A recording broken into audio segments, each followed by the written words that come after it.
we have our first estimate as to how legal marijuana will affect California's economy. So listen to this. This is from the LA Times.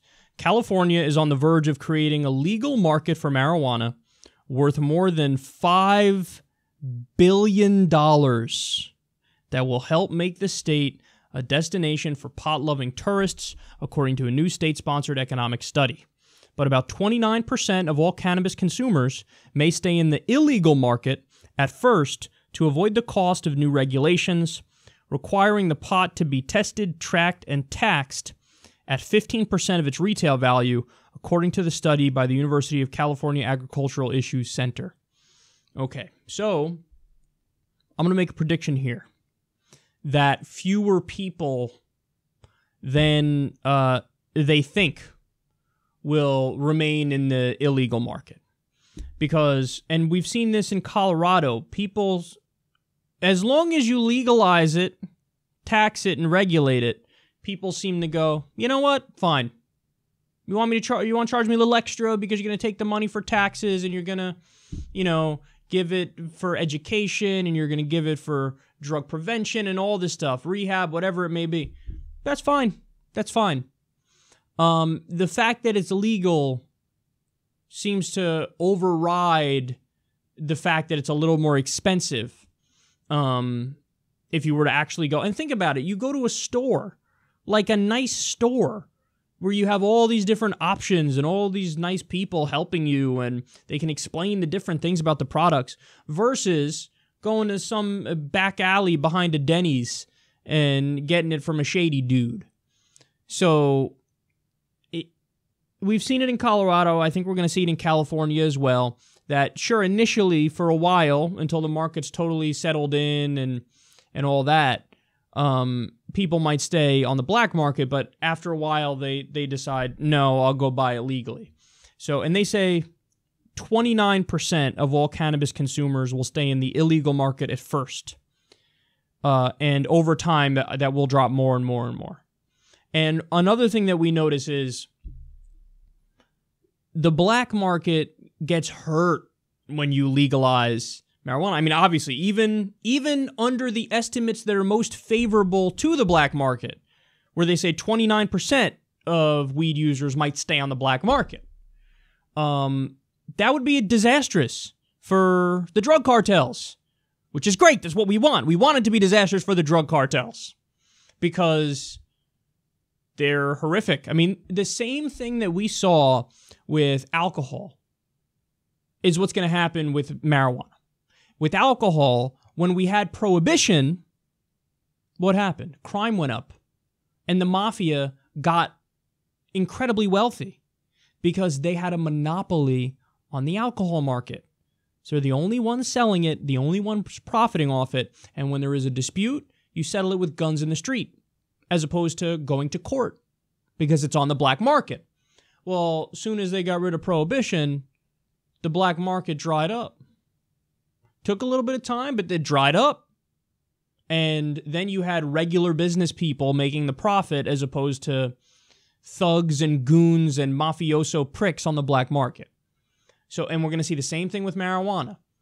The drug cartels got so powerful in Mexico that they became mega cartels. They would get in fucking brawls with entire police departments. There were beheadings in Mexico. So the way to defeat them is to take away their monopoly on the product. Not to try to wage a hot war against them. We've been doing that for decades now. What do we have to show for it? We've wasted $1 trillion on the drug war. Thousands and thousands of people have actually died because it's a war. Crime has spiked. The same number of people, if not more, are doing drugs today. So the drug war has been an abysmal failure. But now what happens when you legalize, tax, and regulate? You're talking about within a year's time or 2 years' time, a new $5 billion market in California.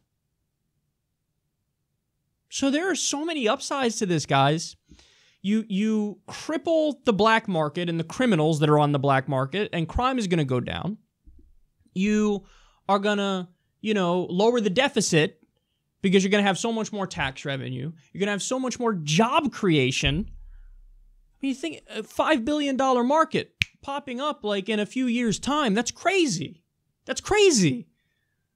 But that's what'll happen if you legalize marijuana. They did in California, but it's going to take, a little bit of time before they actually get all the moving parts in place. And, the same thing happened with Washington State and Colorado. They legalized it, and then you had to wait a little bit of time before it was actually implemented. Same thing in California, but it really is the biggest no-brainer of all because it's wins across the board for everybody. And I haven't even mentioned the argument that makes the most sense at face value, which is freedom.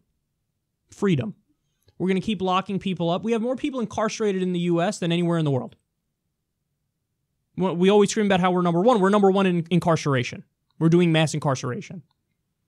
So what we have here is a move that, if adopted all over the country, we're just increasing freedom for people. Why is it that you could wake up at 6 o'clock in the morning and go chug gin and get fucked up off your ass? You can pop a bunch of Xanax and lay there drooling on yourself, but you can't smoke some weed.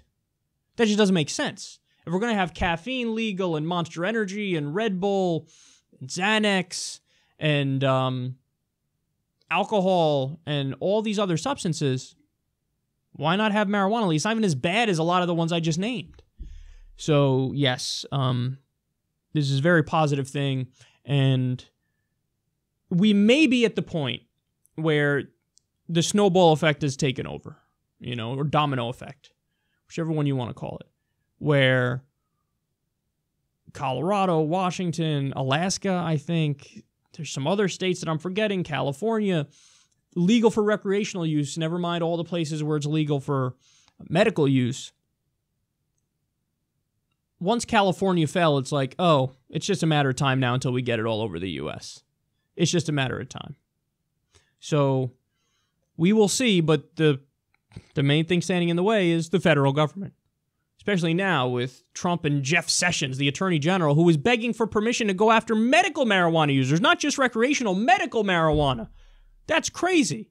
So we have a very hostile government to the will of the American people, because 60% of the American people want to legalize marijuana. But the government's very hostile to that idea right now, but hopefully we've gone past the tipping point, and it's just a matter of time until we totally beat back these primitive buffoons and get the right policy implemented all around the country.